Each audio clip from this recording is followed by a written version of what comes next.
اکراہ فی الدین قد تبین الرشد من الغی فمن یکفر بالطاغوت ویؤمن باللہ فقد استمسک بالعروۃ الوثقی لا انفصام لها واللہ سمیع علیم۔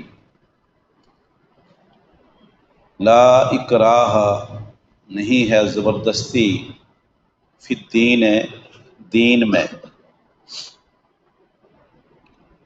قد تبین الرشد من الغی یقیناً واضح ہو گئی ہے رشد و ہدایت گمراہی سے،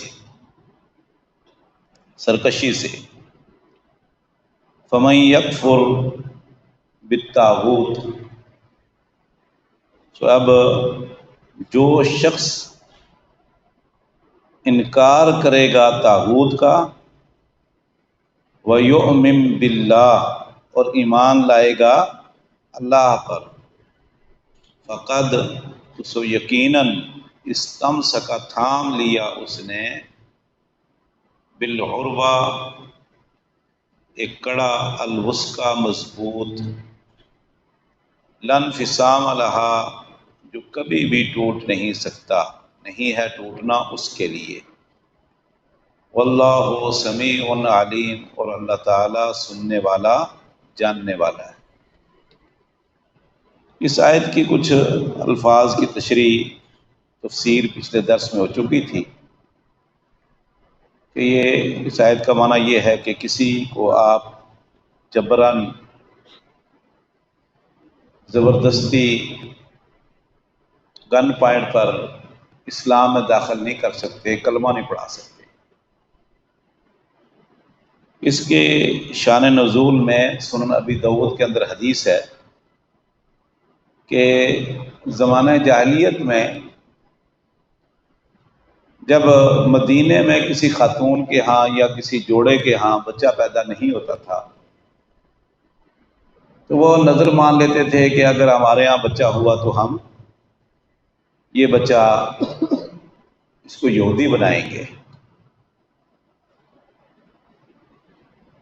تو حالانکہ یہ مشرکین جو تھے عرب کے، یہ ابراہیم علیہ السلام، اسماعیل علیہ السلام کے دین پر تھے۔ یہودی موسیٰ علیہ السلام کے دین پر تھے، عیسائی عیسیٰ علیہ السلام کے دین پر۔ بظاہر یہ ان کو باطل قرار دیتے تھے، وہ ان کو کہتے تم باطل پر ہو۔ لیکن ایک یہ چیز یہودیوں نے ان کے دماغ میں ڈال دی کہ اگر یہ نظر مانو گے تو پھر آپ کے ہاں بچہ ہو جائے گا۔ جب بچہ ہو جاتا تو وہ سمجھتے تھے کہ یہ نظر ماننے کی وجہ سے ہوا ہے، وہ یہودیوں کو دے دیتے تھے، بچہ انہیں میں پر پاتا، یہودیت سیکھتا۔ اسلام آیا، اللہ کے نبی صلی اللہ علیہ وسلم نے جب یہود کو جلا وطن کیا، بنو قینقاع بنو نذیر کو، کچھ صحابہ کرام جو مسلمان ہو چکے تھے مدینہ کے، ان کے بچے یہودیوں کے پاس تھے اور وہ یہودی ہی تھے، تو انہوں نے زبردستی کہا کہ ہم بچوں کو روکیں گے، یہودی چلے جائیں، بنو قینقاع بنو نذیر، جی وہ چلے جائیں بلا شک خیبر، ہم اپنے بچوں کو جو ہمارا خون ہے اس خزرج یا کسی قبیلے سے ہیں، ہم ان کو نہیں جان دیں گے یہودیوں کے ساتھ۔ اب بچہ یہودی ہے، بچہ سمجھدار ہے، بڑا بھی ہو گیا ہے، جوان بھی ہو سکتا ہے، وہ کہتا ہے کہ بھئی نہیں یہودیت چھوڑوں گا، میں اسلام قبول نہیں کرتا۔ صحابہ کرام کہے بھئی تو ہمارا بیٹا ہے، دل جانے دیں گے، زبردستی روکیں گے، زبردستی مسلمان بنائیں گے۔ اس پر اللہ نے یہ آیت اتاری، یہ سنن ابی داؤد میں واقعہ موجود ہے۔ لا اکراہ فی الدین، اللہ نے فرمایا نہیں نہیں نہیں ایسا نہ کرو، زبردستی مسلمان نہ بناؤ، جبرن جس میں فری ول اختیار بندے کو نہ ہو، ایسا اسلام کا کوئی فائدہ نہیں، دل میں نہیں بیٹھے گا، یہ منافق بن جائیں گے، تو یہ کام نہ کرو۔ پھر صحابہ کرام نے فرمایا ٹھیک ہے چلے جاؤ۔ اس طرح کی رسم جو ہے نا نظر مانتے تھے زمانہ جاہلیت میں۔ اللہ کے نبی صلی اللہ علیہ وسلم نے فرمایا یہ خواہ مخواہ نظر نہ مانا کرو، منتیں ماننا، منت ماننا، نظر ماننا، خواہ مخواہ نہ مانا کرو۔ یہ نظر سے یا منت سے نہیں کام ہوتا۔ بندہ کہتا ہے جی اگر یہ کام ہوگا تو اتنے میں صدقہ کروں گا، نفل کروں گا، یہ کروں گا، وہ کروں گا، اور میں اس کی وجہ سے نہیں کام ہوتا۔ کام اللہ رب العزت نے کر دینا ہے، وہ اللہ مقدر میں ہو جائے گا، نہیں مقدر میں نہیں ہوگا۔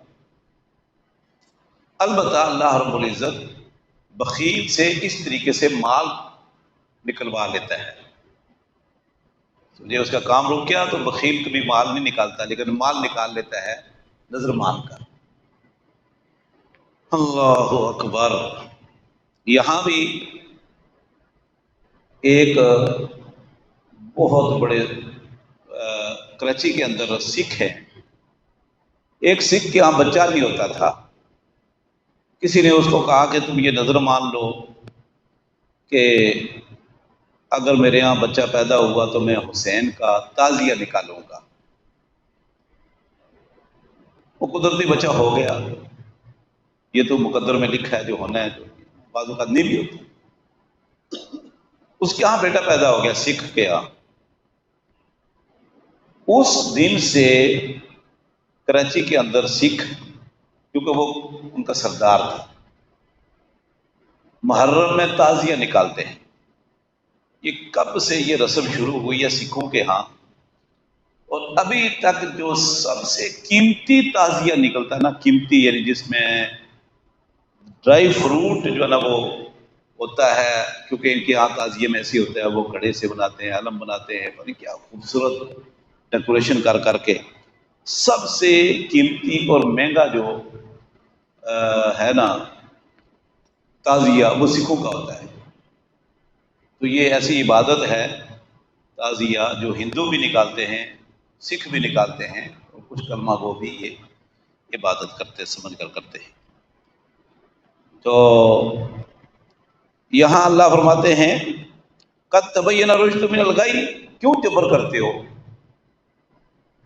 رشد و ہدایت اور گمراہی سرکشی بازی ہو گئی ہے۔ ایک آدمی کو نظر آ رہا ہے کہ یہ سورج نکلا ہوا ہے، روشنی ہے، پھر نہیں قبول کرتا تو کیوں زبردستی قبول کرواتے ہو؟ فَمَن يَكْفُرْ بِالطَّاغُوتِ وَيُؤْمِن بِاللَّهِ، جو شخص انکار کرے گا طاغوت کا اور ایمان لائے گا اللہ پر، فَقَدِ اسْتَمْسَكَ بِالْعُرْوَةِ الْوُثْقَىٰ، یقیناً بے شک اس شخص نے اتنا مضبوط کڑا تھام لیا جو کبھی بھی نہیں ٹوٹے گا، کبھی بھی نہیں ٹوٹے گا۔ تو یہاں دو چیزیں ہیں، کفر بالطاغوت، ایمان باللہ، کہ پہلے طاغوت کا انکار کرو، پہلے طاغوت سے لا تعلقی کا اظہار کرو، پہلے دل سے طاغوت کی محبت، طاغوت کی عقیدت، طاغوت کی عبادت نکالو، دل صاف کرو، پھر ہے ایمان باللہ۔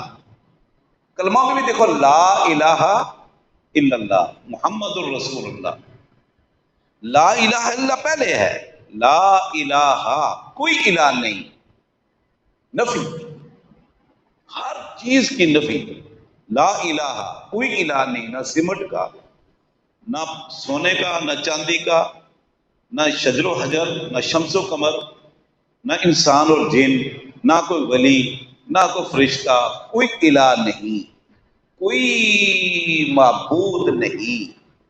ہر قسم کے معبود کی نفی ہے، انکار ہے، اس پر تلوار چلا دی لا کی۔ پھر فرمایا الا اللہ، ہاں اللہ ہے، پھر فرمایا کہ اللہ ہے۔ پہلے انکار پھر اس بات، پہلے دل صاف کرو پھر کہو کہ الا اللہ، یہاں بھی ہے پہلے طاغوت کا انکار، پھر رب کی وحدانیت کا اقرار اور ایمان۔ طاغوت کیا ہے؟ اس میں مختلف اقوال ہیں صحیح بخاری کے اندر اور دیگر تفاسیر میں. سب سے جامع تعریف اس کی کیا ہے؟ کل ما یعبد من دون اللہ فهو الطاغوت. اللہ کے علاوہ جس چیز کی عبادت کی جائے وہ طاغوت ہے. دو چیزیں، ایک ہے جبت اور ایک ہے طاغوت. جبت سے مراد شیطان، جبت سے مراد سحر، اور طاغوت اللہ کے علاوہ جو بھی اپنی عبادت کرواتا ہے، یا اللہ کے علاوہ جس کی بھی عبادت کی جاتی ہے وہ طاغوت ہے. سمجھ آ رہی ہے؟ اب وہ خان کوئی فرشتہ ہو، جن ہو، انسان ہو، درخت ہو، سونا چاندی ہو، مردہ ہو، زندہ ہو، جس شخص کی پوجا کی جائے، جس کی عبادت کی جائے وہ طاغوت ہے. اسی طرح قرآن مجید میں آگے آئے گا یتحاکمون الی الطاغوت. جو ایسی جگہیں، ایسے مقام جو اللہ کے حکم کے مقابلے میں فیصلہ کرتے ہیں، اللہ کے حکم کے مقابلے میں اپنا حکم چلاتے ہیں، خواہ وہ عدالت ہو، خواہ وہ کوئی شخص ہو، خواہ حکمران ہو، خواہ رعایا ہو، جو کوئی اللہ کے حکم کے مقابلے میں، شریعت کے حکم کے مقابلے میں اپنا حکم چلائے گا، اپنا آرڈر چلائے گا، اپنا فیصلہ چلائے گا، اس کو طاغوت کہتے ہیں. لیکن یہ بات اللہ کے حکم کے مقابلے میں، مقابلہ میں تو پھر بھی نہیں. جیسے ہمارے یہاں کئی قوانین ہوتے ہیں، اداروں کے قوانین ہیں، افراد کے ہیں، کمپنی کے ہیں. سمجھ آ رہی نا جی؟ گھر نظام چلانے کے لیے قوانین بنائے جاتے ہیں، سسٹم ہوتا ہے، اصول ہوتے ہیں، ٹریفک کے اصول ہیں. لیکن اللہ کے اور اس کے رسول کے حکم کے مقابلے میں کوئی حکم اپنا چلاتا ہے، فیصلہ کرتا ہے، تو وہ طاغوت ہے. جیسے یتحاکمون الی الطاغوت، اللہ فرماتے ہیں کہ یہ منافق اپنا فیصلہ طاغوت کے پاس لے جاتے ہیں. وقد امروا ان یکفروا بہ، حالانکہ ان کو حکم دیا گیا تھا کہ یہ طاغوت کا انکار کریں، یہ طاغوت کا انکار کریں. یہ اللہ رب العزت نے فرماتے ہیں ہم نے حکم دیا تھا ان کو. تو اللہ فرماتے ہیں کہ پہلے دل صاف کرو. ہاں جی، ہر چیز کی محبت دل سے نکال دو. جیسے علامہ اقبال کہتے ہیں نا، بتانے رنگ و خون کو توڑ کر ملت میں گم ہو جا. بتانے، بت، رنگ اور خون، یہ جی ہماری زبان کے جھگڑے، قومیت کے جھگڑے، لسانیت کے جھگڑے، رنگ نسل کے جھگڑے، خاندان کے جھگڑے، علاقوں کے جھگڑے، صوبوں کے جھگڑے، زمین کے جھگڑے، ہاں جی، یہ سب بت ہیں جو اللہ کے نبی صلی اللہ علیہ وسلم نے پاش کیے تھے آج ہمارے دلوں میں. بتانے رنگ و خون کو توڑ کر ملت میں گم ہو جا، نہ تو رانی رہے باقی، نہ ایرانی نہ افغانی. ایک ہے مسلمان، لا الہ الا اللہ محمد رسول اللہ کے. اللہ فرماتے ہیں کہ جس نے ایسا کیا نا، کہ اپنا دل طاغوت سے صاف کر لیا، غیر اللہ کی محبت نکال دی، غیر اللہ کی عقیدت نکال دی، غیر اللہ سے تعلق توڑ لیا اور رب پر ایمان لے آیا، گویا کہ اس نے اتنا مضبوط ایک کڑا تھام لیا ہے جو موت تک نہیں ٹوٹے. صحیح بخاری میں ہے کتاب الرؤیا میں. یہودیوں کے بہت بڑے عالم ہیں، اسلام لے آئے عبداللہ بن سلام رضی اللہ تعالیٰ عنہ، مسلمان ہو گئے تھے، بہت بڑے یہودیوں کے عالم، بہت بڑے باصلاحیت. خواب دیکھا، اللہ کے نبی صلی اللہ علیہ وسلم کو بیان کیا. فرمایا اللہ کے رسول میں نے خواب دیکھا ہے کہ ایک اس طرح کا پول ہے، پول ہے کھمبا، بہت لمبا اوپر تک جا رہا ہے، اور اس کے اوپر ایک مضبوط کڑا لگا ہوا ہے، مضبوط کڑا. میں اس پر چڑھتا ہوں، پول پر چڑھتا ہوں، سیدھا اوپر جا کے مضبوط کڑے کو پکڑ لیتا ہوں. اس کی تعبیر کیا اللہ کا رسول؟ فرمایا اسلام. اسلام آپ نے کفر کا زمانہ دیکھا، یہودیت کا زمانہ دیکھا، رب کے ساتھ شرک بھی کیا، نبیوں کے ساتھ گستاخیاں بھی کی، پھر اس مرحلے سے گزر کر آپ، مشکل مرحلے سے گزر کر آپ اسلام میں آئے، قوم مخالف ہو گئی، گالیاں دی، یعنی دشمنی کی، لیکن آپ نے اس مضبوط کڑا تھام لیا ہے، اب آپ سیدھے جنت جاؤ گے، یہ کڑا آپ سے نہیں چھوٹ سکتا حتیٰ کہ موت آئے گی، اور یہی پکڑے ہوئے آپ کو موت آئے گی اور آپ کو سیدھے جنت چلے جاؤ گے۔ اللہ اکبر، لا انفصام لہا، یہ اب ٹوٹے گا نہیں۔ جو طاغوت کا انکار کرے دل صاف کر لے، ہر قسم کے بت کو پاش پاش کر دے، وَيُؤْمِن بِاللَّهِ، پھر اللہ پر خالص دل کے ساتھ، اخلاص کے ساتھ ایمان لائے گا، اس آدمی کے بہکنے کے، اس کے گمراہ ہونے کے کوئی چانس نہیں ہے، کوئی اس کا کوئی موقع نہیں، کیونکہ اس نے مضبوط کڑا تھام لیا، انشاءاللہ یہ جنت جائے گا، اسلام پر قائم رہے گا۔ واللہ سمیع علیم، اور اللہ تعالیٰ سننے والا جاننے والا ہے۔ اللہ ولی الذین آمنوا، اللہ دوست ہے الذین، ان لوگوں کا، آمنوا جو ایمان لائے، اللہ اللہ تعالی ولی دوست ہے، ولی ہے، الذین ان لوگوں کا، آمنوا جو ایمان لائے، یخرجہم اللہ نکالتا ہے ان کو، نکالتا ہے وہ ان کو، من الظلمات اندھیروں سے، من الظلمات اندھیروں سے، الی النور روشنی کی طرف، نور کی طرف، والذین کفروا اور وہ لوگ جنہوں نے کفر کیا، اللہ کا انکار کیا، اولیاءہم ان کے دوست، ان کے ولی،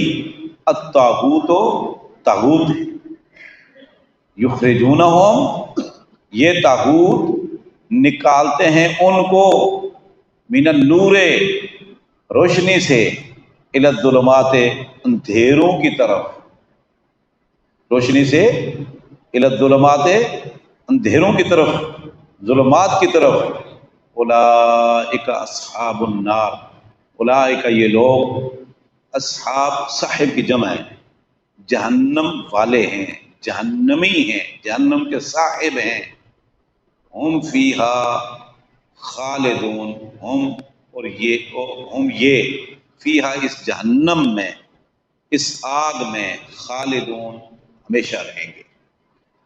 اب یہ دیکھیں آپ اس آیت میں اللہ فرماتے ہیں اللہ ولی الذین آمنوا، پہلی بات یہ بتائی کہ جب آپ نے اپنا دل طاغوت سے صاف کر لیا، غیر اللہ کی محبت، غیر اللہ کی تعظیم، غیر اللہ پر توکل، غیر اللہ پر بھروسہ، غیر اللہ کا خوف، غیر اللہ کا ڈر، سب کچھ دل سے نکال دیا، سب کچھ دل سے نکال دیا، دل صاف کر دیا،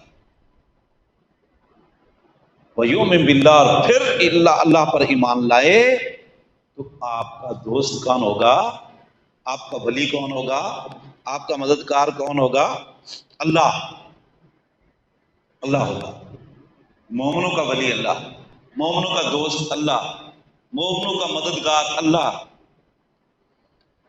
اور اللہ یخرجہم نکالتا ہے ان کو، من الظلمات الی النور اندھیروں سے روشنی کی طرف۔ اب آپ اس پہ ذرا غور کریں، ظلمات جمع ہے ظلمہ کی، ظلمہ واحد ہے، ظلمات اس کی جمع ہے، تو یہاں واحد نہیں کہا، یخرجہم من الظلم الی النور، من الظلمۃ الی النور، جمع کا لفظ ہے، اللہ ان کو نکالتا ہے اندھیروں سے، جیسے میں نے ترجمہ جمع کا کیا ہے، اندھیروں سے، نور واحد ہے، اس کی جمع انوار، یہ نہیں کہا کہ اللہ ان کو نور سے اندھیروں سے نکال کر نوروں کی طرف، روشنیوں کی طرف لے جاتا ہے، نہ، اللہ ان کو اندھیروں سے نکال کر روشنی کی طرف لے جاتا ہے، ظلمات سے نکال کر نور کی طرف لے جاتا ہے، انوار نہیں کہا۔ سمجھ آ رہی ہے؟ کیوں بولا؟ اس لیے کہ اندھیرے سے مراد کفر ہے، اندھیرے سے مراد ضلالت ہے، ظلمات سے مراد گمراہی ہے، اور گمراہی کا ایک راستہ نہیں ہوتا، گمراہی کے بے شمار راستے ہوتے ہیں، ضلالت کے بے شمار راستے ہوتے ہیں۔ حق 2 3 4 5 حق نہیں ہوتے، حق ایک ہوتا ہے، حق ایک ہوتا ہے۔ سمجھ آ رہی ہے؟ اس طرح قرآن مجید میں سبل بھی جمع آیا ہے، سبیل بھی آیا ہے۔ گمراہی کے لیے، کفر کے لیے سبل ہے، اور واحد آیا سبیل حق کے لیے۔ تو حق جمع نہیں ہوتا، حق ایک ہوتا ہے۔ اللہ پر ایمان، رسولوں پر ایمان، فرشتوں پر ایمان، کتابوں پر، آسمانی کتابوں پر ایمان، نبیوں پر ایمان، آخرت پر ایمان، تقدیر پر ایمان۔ سمجھ آ رہی ہے؟ حق ایک ہے، صراط مستقیم ایک ہے، دین ایک ہے، شریعت ایک ہے، ہدایت اور رشد ایک ہے۔ اہدنا الصراط المستقیم، قل ھذہ سبیلی ادعو الی اللہ علی بصیرۃ۔ سمجھ آ گئی ہے؟ تو لیکن جو گمراہیاں ہیں، ضلالت ہے، کفر ہے، نفاق ہے، یہ بے شمار ہیں، اس کے راستے بے شمار ہیں جو دائیں بائیں نکلتے ہیں۔ تو فرمایا کہ جو اللہ ان کو اندھیروں سے نکال کر روشنی کی طرف لاتا ہے، والذین کفروا، اور وہ لوگ جنہوں نے کفر کیا، اولیاءہم الطاغوت، ان کا مددگار، ان کا دوست طاغوت ہے، غیر اللہ، جس کی وہ عبادت کرتے ہیں، جس کی پوجا کرتے ہیں، جس کی تعظیم کرتے ہیں، جس پر توکل رکھتے ہیں، جس کو پکارتے ہیں، ان کا ولی وہ ہے، طاغوت ولی ہے۔ لیکن طاغوت کا کارنامہ کیا ہے؟ یخرجونہم من النور الی الظلمات۔ یہ طاغوت کئی ہے، اللہ ایک ہے، اللہ ایک ہے، طاغوت کئی ہے۔ جو بھی اپنی عبادت کرواتا ہے، اپنی تعظیم کرواتا ہے، پوجا کرواتا ہے، وہ طاغوت ہے، اور وہ اللہ کے علاوہ بے شمار ہیں۔ ہندو 22 کروڑ بتوں کی پوجا کرتا ہے۔ مشرکین مکہ نے بیت اللہ کے اندر 360 مشکل کشا حاجت روا معبود رکھے ہوئے تھے۔ افرأیتم اللات والعزی ومناۃ الثالثۃ الاخری، لات، منات، عزی، ہبل، فلاں فلاں فلاں، یہ الگ تھے بیت اللہ کے اندر 360۔ آج عبادت اس کی، اس سے مانگو، کل اس کی، پرسوں اس کی، 360 دن ہوتے ہیں، اور ہر دن کا مشکل کشا معبود الگ تھا۔ بگڑیاں بنانے والا، حاجتیں پوری کرنے والا الگ تھا۔ اور ہندو آج بھی اپنے معبد خانے میں، اس میں مندر میں 360 مورتیاں ہوتی ہیں، 360 مورتیاں ہوتی ہیں، لیکن اس کے علاوہ جو ان کے مشکل کشا حاجت روا ہے، درختوں کے دیکھو پوجا کر رہے ہیں، پتھر خوبصورت نظر آیا، پوجا شروع کر دی، ہاں جی، ہر چیز کی پوجا۔ مور کی پوجا کرتے ہیں سندھ کے اندر، وہ پارکر میں نہیں مارنے دیتے مور، کہتے یہ ہمارا معبود ہے، ہمارا رب ہے، ہر شے کی پوجا۔ تو جو طاغوت ہیں یہ بے شمار ہیں، لیکن جو اللہ ہے وہ اکیلا ہے۔ قل هو اللہ احد، اللہ اکیلا ہے، اللہ کے ساتھ کوئی شریک نہیں۔ نہ شراکت کو اللہ پسند کرتا ہے، نہ پارٹنرشپ کو پسند کرتا ہے۔ پیچھے آیتیں گزر چکی ہیں۔ تو یہاں بھی نور واحد ہے، اور ظلمات کا لفظ جمع آیا ہے کہ طاغوت جو ہیں یہ کفر کے سردار، کفر کے نمائندے، یہ اپنی عبادتیں کروانے والے، یہ رب کہلانے والے، یہ اپنے دوستوں کو جن کے یہ ولی ہیں ان کو یہ نور سے، روشنی سے نکال کر دلوں کی طرف لاتے ہیں۔